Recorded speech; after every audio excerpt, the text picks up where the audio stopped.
This is the ultimate M3 laptop comparison and a pro photography buyer's guide based on data, so you can configure a machine that's best suited for your workflow. There's a lot to cover. Let's get going. This is ArtIsRight. A big thank you and welcome to those of you who have already subscribed. If you're new, please consider doing so. One thing that all of you can definitely do to help me out is to tap on that like button. This way, YouTube algorithm will push this video to an even larger audience. I'll be sharing lots of data. Please pause this video so you can analyze the result yourself. In addition to the analysis I'll be sharing with you, timestamp to the various tests will be in the description. If you're finding these information helpful, please consider supporting the channel. Links to my tip jar will be in the description. YouTube Super Thanks works as well. Or you can join the channel membership, which will give you priority replies on any questions and comments that you ask on any of the videos. And with this said, a few advice I have going in is to really examine your workflow and just really get what you need. Start looking beyond the specs of these machines and stop chasing the specification, because you're going to find out that you're paying thousands of dollars more for only minutia, and I'm talking about seconds, in speed performance that has improved. You're going to reach the point of diminishing return quickly. And you really have to think of these machines as the hammer and chisel for Michelangelo. That's really what it is at the end of the day. It's tools to help you accomplish your task. The creative is already in you, and that will be my main advice. So there are 5 machines that we'll be looking at from the M3 generation. Now, I'm going to refer to the M3 Pro base and the M3 Pro top. When I talk about top versus base, I'm just talking about the silicon. I'm not talking about the computer overall, but you can see the 5 computers here. 2 of them are 14-inch. That would be the M3 and the M3 Pro base. When it comes to the 16-inch model, all these are available in the 14 as well. However, I don't have those to test in my studio. So we're going to be looking at the M3 Pro top, M3 Max base, and M3 Max top. A couple of things I also want to point out this time around is that when it comes to the Pro SoC, Apple have now created a specific Pro category for the chip. That means they have the M3, M3 Pro, and M3 Max, where before it was pretty much a variation of like a Max, with essentially was a Pro with more GPU or a Max with less GPU, depending on how you look at it. But this time around, Apple have formulated things differently, and they also distribute the cores differently as well. For example, this M3 Pro top specs has a distribution of 6 performance, 6 efficiency. Now, this is really going to play a role in the way how this M3 Pro generation is really performing. So for instance, if we even compare this to just the M3 Max base, you can see that it has 10 performance and 4 efficiency. The distributions of these cores matter as much as the number of cores. And these are one thing that I want us to keep in mind. Memory on all these machines are going to be pretty much what the stock configuration are, with the exception of the M3 being 16 gigabytes, because I don't genuinely believe that 8 is enough for any type of workflow. As far as memory bandwidth go, I would tell you not to really worry about it. Videos explaining that would be in the description. Additional test systems are what you see here: M1 Pro, M2 Pro, M1 Max, M2 Max, M1, M2 as well, and also the 2 M1 Ultra and M2 Ultra machines. I've done so many comparisons between the machine. You can check those out. But like I said, this is going to be the comprehensive one. Everything has been retested on Sonoma, either 14.1 or 14.1.1. Clean install OS, current software distributed on the market. Calibration works on these just fine for both software calibration with Calibrite HL devices for these XDR displays, and also hardware calibration with BenQ SW Display Palette Master Ultimate. So this is going to be a pro photo review, single app testing. If you multitask, perfectly fine. I do that too. Just get more memory for your system. As far as test configuration go, I get requests all the time. I can't test every single configuration, and it is costly, but we can really extrapolate the data. We're in the 3rd generation of these SoCs already, and we can really know at this point how to really approximate these data. But that's the part that you're going to have to really look at it and probably do it on your own. All right, priority for upgrade and recommendation will be at the end. However, I'm going to give you this right now. If you are looking to upgrade these machines, the first thing that you should put the priority on is the memory in the system, because it cannot be upgraded once you have configured your machine. Secondary would be SSD. Remember though that with SSD, you can always expand it in post. That means that once you configure the machine, you can't expand internally, but you can always plug in an extra drive. And thirdly, I will look at the silicon itself. Although upgrading a silicon, you're going to find out really quickly, doesn't give you as much benefit as upgrading the memory in the system. Remember, when it comes to these silicons, there are 2 separate groups. One is more consumer leaning. These are the regular M series, and there's the Pro oriented. This is the one with the suffix Pro, Max, or Ultra. If you want a machine to have longevity, My recommendation is to look in the pro-oriented category, even if you're not a pro, because you're going to find out from these tests that the M1, even though it was holding its own just fine for quite some time, it's not doing that well anymore when it comes to Sonoma. It's still not bad, but it's really starting to lag behind. All right, with that said, this is how you read the specs, and I'll put timestamp back to this as well. Here's the cheat sheet for all the machine codes. And as I mentioned already, SSD you can expand. Here are the speed for the M3 generation machine. You can see how they really spread out between the 512 on the regular M3. The Pros are faster as chips that are on the inside when it comes to SSD. And when it comes to the Max one, there's 1 terabyte. So obviously the speed's gonna bump up because there are more NAND chips. Here is the SSD speed comparison for all the machines. Feel free to process, you can see it. Now, when it comes to assets stored internally on the main SSD in the machine versus externally, when you're really using any of the creative app that I'm showing, you're not really going to see a time variation. I'll leave a link to this video in the description so you can check that out. When it comes to memory, really be careful how you configure this and get more than what you need. That's my advice to you, because if you open too many tabs like I do, you want to make sure you have more memory and you multitask. Remember, this is not upgradable. There's no way to expand it, and you cannot plug in an extra drive or anything like that to expand the memory. Best thing that you can do is to really monitor your usage. If you currently have a Mac right now, I would restart and tile your windows in a way that you can see the activity monitor in the memory tab and just monitor your memory pressure as you go through your workflow. If you're green, you're pretty much good. If you're yellow, you might want to consider getting more memory if you're going to get a new machine. If you're red, yeah, you need more, that's for certain. Now, I recommend a program such as iStat, which will keep the statistic for up to 30 days to monitor your machine. I personally use this, link will be in the description. If you're coming from Intel, let me qualify this by saying that if you have an Intel with 16 gigabyte, I would definitely stick with 16. If you have an Intel with 32, my recommendation is to probably still stick with 32. But if you have anything more than that, then I really start examining your usage. For example, if you're not really using all the 64 gigabytes, you may be able to get away with less. But this is going to be really workflow dependent, so I would look at what you're doing. My recommendation for Pro in general is to get 32 gigabytes or more of memory. Part of the reason why is because your OS is already using memory in the system anywhere between 6 to 10 gigabytes. So if you get 16, realistically, you're looking at about 10 or 8 gigabytes that is available for your program to use. And if you multitask, that memory is going to go down really quickly. So those are things to think about. All right, let's take a look at Lightroom Classic 13.0.1. This is a one-to-one preview for 1000 Nikon D850 file, and we can see how the time are really spreading out. Interestingly enough, the M3 Pro, the base SoC one, it's not performing that well, and it's not that much better than the M3. However, all the other machines are really pulling ahead, and interestingly enough, when you take a look at this, two machines between the base and the top max, you're really looking at a time variation of a little bit over a minute, but this really attributes itself to $500 in performance variation. Now this, between these two, is $200 for the SoC upgrade, but I would argue that this machine is still the best value because you're going to see later on in many of the tests I'm going to show you that it's going to perform really close to each other.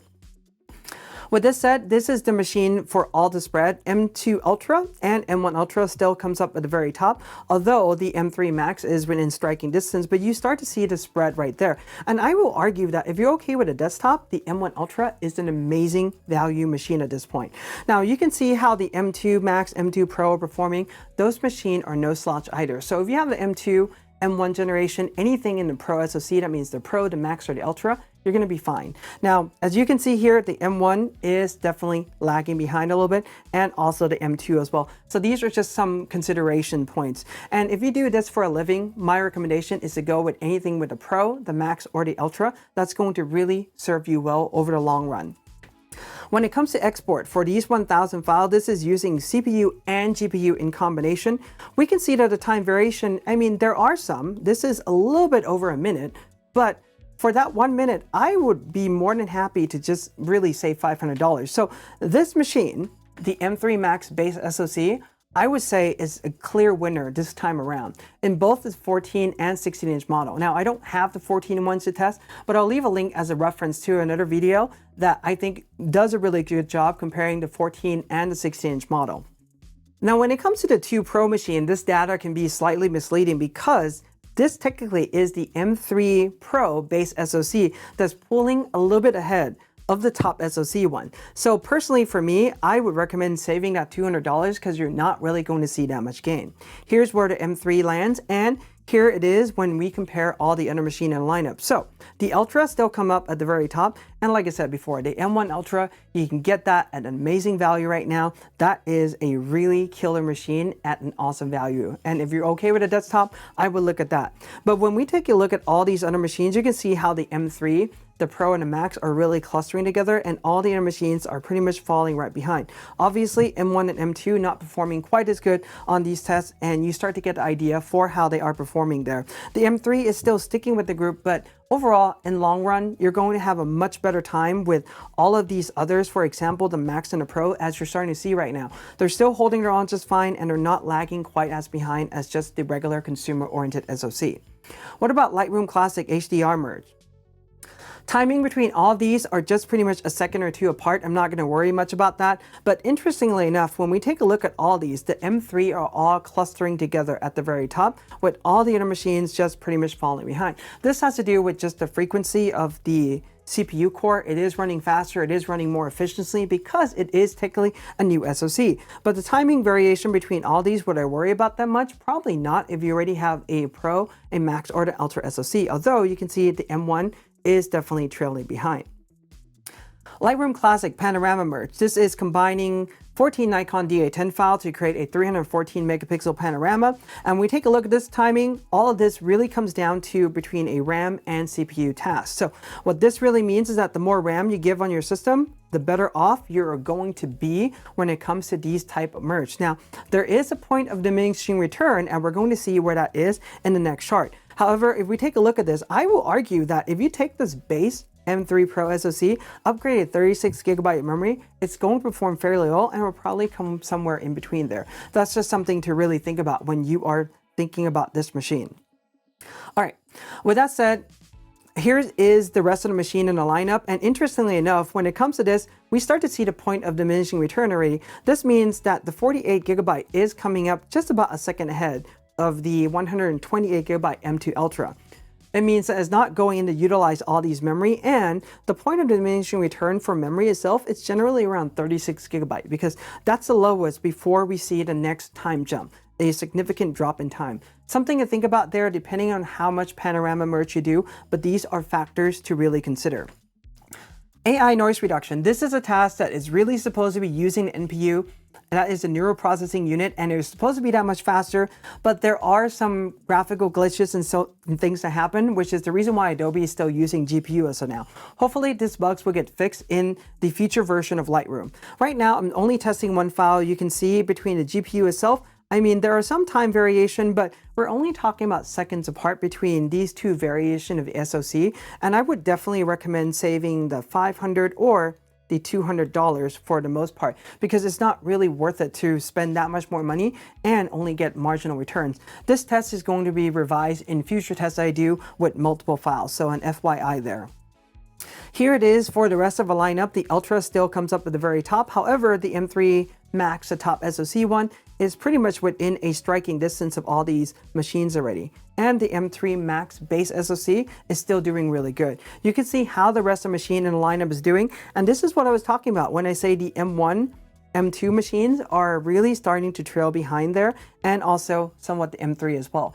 So this is part of the reason why I recommend getting anything with the Pro, Max, or Ultra. You're gonna have a machine that lasts longer.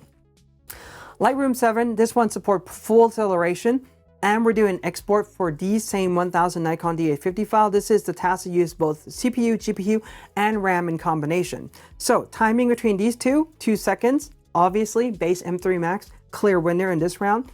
Between these two, I mean, you're talking about minutia in performance gain for $200, and I would definitely recommend the M3 Pro base SoC. You see the results here already. It is really that good. Here's the result with the rest in the lineup. M2 Ultra, M1 Ultra still comes up at the very top. You can see the rest and the spread of the machine with the M1 just really falling behind. So at one point, as I said before, M1 was holding its own just fine. However, the timing is really starting to change with Sonoma. And this is the reason why I recommend going with the pro-oriented SoC. Capture 123, you can look at the version number there, and this is for import. Time variation between these two machines, I mean, they're really small. And if you take a look between all these machines together, the time variation is really small.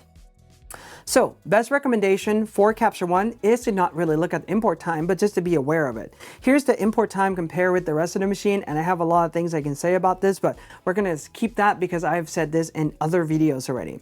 How about the export time? This is where it's really using the GPU for these, and when it comes to that much, I mean, I would definitely choose to go with the M3 Max base SoC because you're really saving maybe about a minute at the very most for $500, and this is 1,000 files. So it's not a 1 or 2 files that you're saving a minute for every time. This is a lot of files that you're putting through. So these are things to think about. When it comes between these two, again, the base M3 Pro is doing a really good job. Not to mention, this is inside a 14-inch chassis, which has less thermal dissipation. So things to think about there.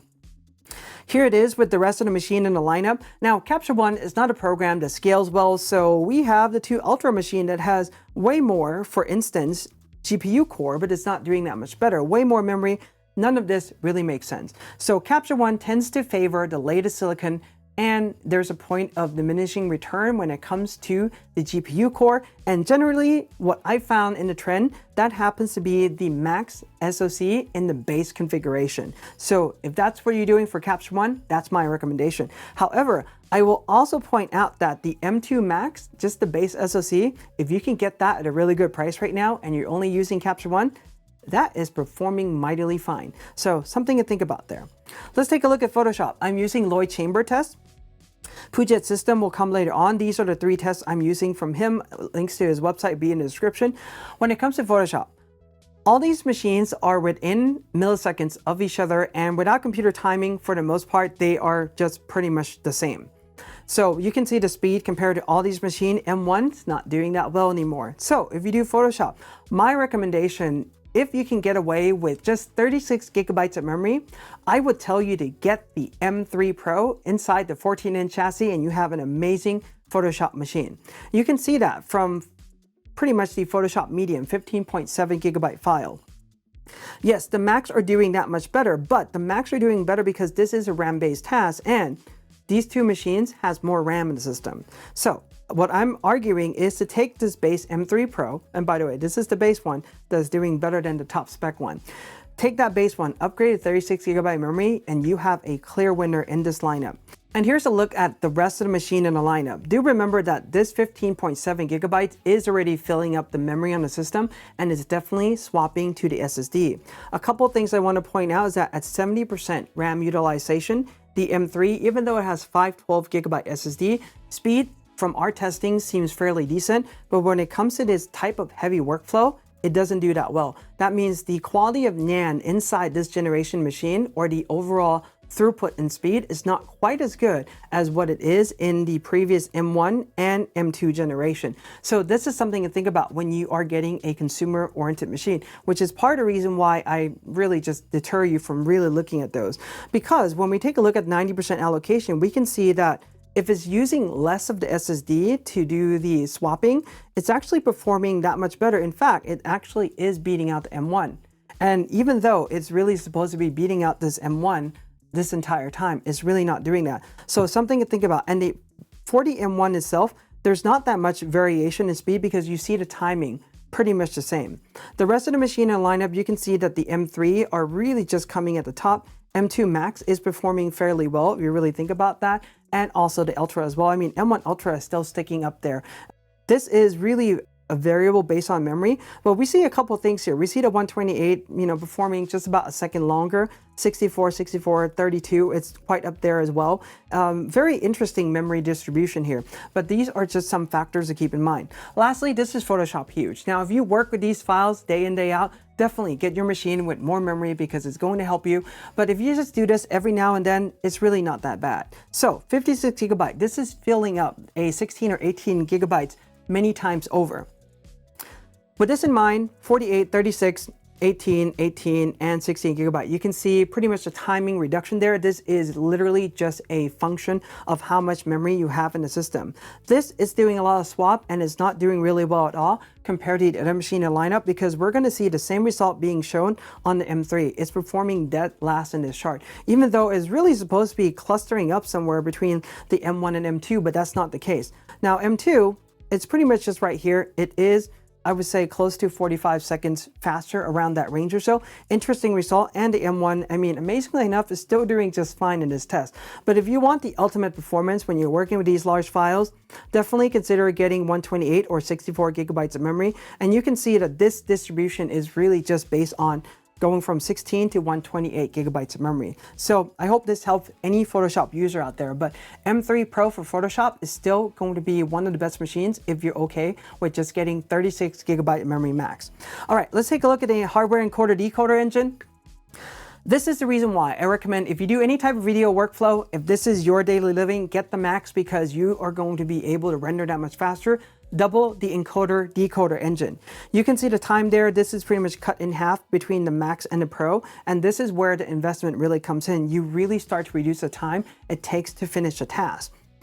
Same thing, you can see that all the Max machine are performing together, all the Pros are clustering together, including, you also see the regular ones very down here as well, and the two Ultra are in a league of their own right at the very top.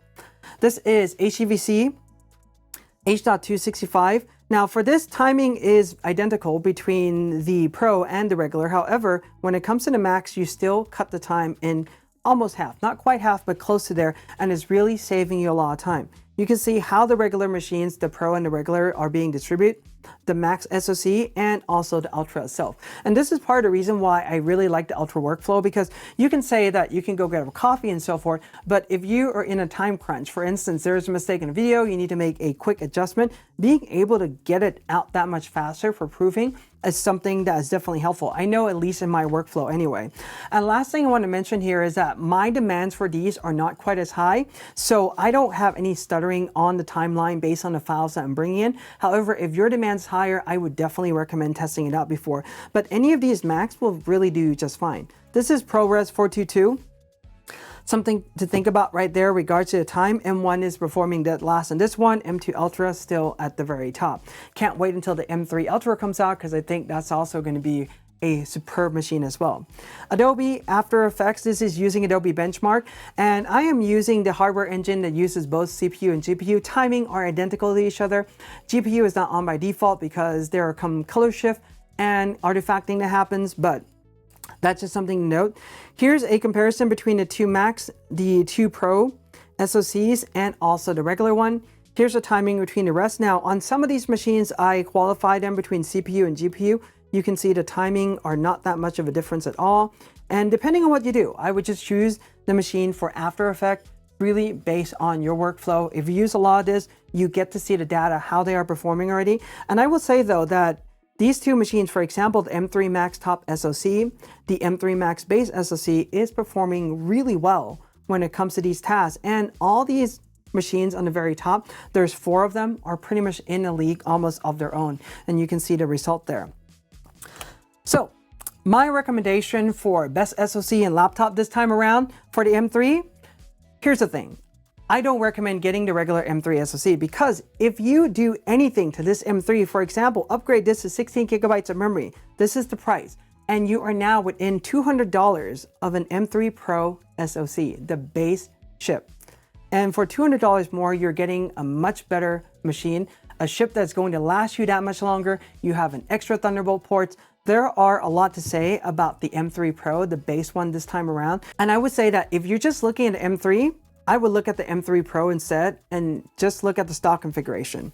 Now for the other 14-inch machine in the lineup, a few thoughts I have about this. So there's 2 of them that I would recommend. I would recommend the M3 Pro, just the base SoC and upgraded 36 gigabyte memory. This put the price at around $2,400, but this is going to be a killer performance, and you're going to see more out of this machine than going in to really bump up the SoC for $200.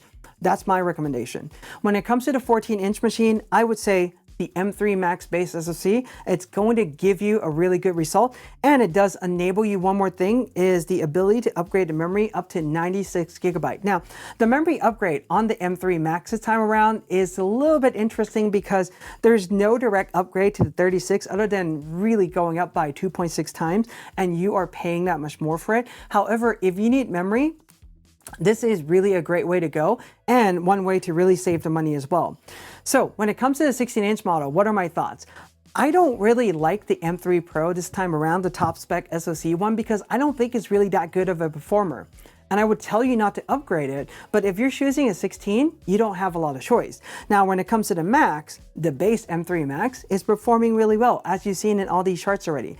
So when we talk about the M3 Max, very similar to the 14-inch one. When you want to upgrade the RAM, you have 36 that comes by default, but if you're going to upgrade the memory, it goes up to 96, 2.6 times more, and you're paying a price for that as well. Now, some have argued that, hey, you know what, for $500 more, I can get 48 gigabytes memory and an upgrade SoC. Yes, you can. However, you're paying $300 for a silicon upgrade that shows you very minimal performance improvement, and you're also bundling in a $200 memory upgrade. I don't think that the top M3 Max is really a good deal machine. However, if your application can use it or you can justify doing that, it's not a bad option because you have a little bit more room regarding memory upgrades. So you can go from 48 to 64, and the next top one you can go with is 128, and yes, you are paying dearly for that as well. But these are things to think about. My recommendation is that if you're not going to use the memory, don't chase a spec. There's really no point. So when it comes to the 16-inch one, Max SoC, I recommend the base Max, 36 gigabyte memory. That's a good machine, and you're really saving $500 over the top spec machine or the top M3 Max with 48 gigabytes memory. That's just my thought in general and my advice when it comes to the computer this time around. So again, upgrade priority, the first thing I recommend that you do is to go for memory first, because you're going to see more bang for your buck when you really upgrade your memory. Secondary, I would look at the SSD. Now, if you're okay with 512, that's perfectly fine too, but when it really comes to the third option for upgrade, when it comes to the SoC itself, I don't really see a lot of option upgrade. So that's my thought about it. But if you want the top M3 Max, well, you don't have a lot of options either. Things to think about there. All right, I made this chart before. Good, better, best going down for all these programs. If you're running Lightroom Classic, the best that you can really get right now are the Ultra machines. And M1 Ultra, amazing value. However, if you want a better machine and a good portable one, M3 Max base SoC for both the 14 and 16-inch one, doing really well. Photoshop, if you can get away with 18 gigabytes of memory, that's good. But if you want more, up to like 36, I would say the M3 Pro is a really compelling machine. However, if you do need more memory, M3 Max is definitely the winner this time around. And yes, for the best machine, I will consider the Max SoC for this round of Photoshop, and also M3 being the best as well. So things to think about there. When it comes to Capture One, M2 Max is performing really well. However, if you're looking to work with Capture One, my recommendation is to look at the base SoC for all of the Macs. So don't upgrade to the top spec one. You're not going to see that much of a difference. I mean, if you can find the M1 Max top SoC to use in Capture One at a really good price, why not, right? But if you're really looking to get the most bang in a buck, especially for M3, just look at the base SoC one. Now, when it comes to any type of video workflow, even though I have Final Cut icon there, this works for any type of video. My recommendation is to go with the Max or the Ultra. You're going to save yourself a lot of time in rendering, and that's my recommendation. As far as the amount of memory on the system go, minimum 16 or 18. For any type of pro workflow though, I really recommend going with at least 32 or 36 gigabytes of memory to start out with, because the apps are going to use lots of memory. Adobe apps really love RAM, and you're going to do yourself a lot of favor. This is the reason why I recommend upgrading RAM first before you go in and upgrade the SoC. And as far as SSD go, if 512 fits you and you store everything externally, that's fine. Personally, for me, 1 terabyte is the minimum that I would go with, because 512 fill up really quickly. All right. For those of you looking to upgrade, if you're already on Apple Silicon, if you're on any of these consumer SoCs, there are many pathways to upgrade into the more pro-oriented SoC. However, the best thing you can do is pause this video or take a screenshot or print this out and circle the chip that you're on. For example, if you're on M2, circle that and really start drawing the line. I mean, you can really go back to the M1 Max. Are you going to see that much performance? Probably not so much in this generation, which is why I didn't put the arrow there. But for certain, if you go the M2 Max, you're going to get some performance update, or even if you go to the M1 Ultra. So these are really things to think about. And even though the M3 Max is doing really well, the top spec one, the M2 Ultra is still king this time around. So lots of variables to consider there. At the end of the day, my advice to you would be to Similarly, when we start this video, get what you need, look at your workflow, don't chase specification. Think of this machine as a hammer and chisel to your workflow to help you become more creative, to enable your workflow, but the creative is already in you. So definitely look beyond the spec because you're going to be paying that much more to really chase the performance. So think about that carefully. The other thing I want to add as well is that when it comes to the 14 and 16-inch model, choose it based on the size you're comfortable with, based on your workflow. I travel a lot. I carry a lot of camera gear. I prefer the 14-inch one. Sure, it may run a little bit hotter. The fan may spin up a little bit more, but you know what? There is a trade-off to be made. If that machine is going to be on the desk majority of the time, so I would choose the 16-inch model. But here's the thing, the 16-inch model, it's really portable, but it's really redefining the term for portability, meaning that if you're using that in economy class, it's really already almost jam-packed in front of you. And the 14-inch does give you a lot more space. So some thoughts about those machines when it comes to this. Anyway, lots of things to consider this time around. I hope that this buyer guide was helpful. If you have any questions or comments, leave them below. Give this a like, subscribe, and hit the bell for new and in Art We Trust.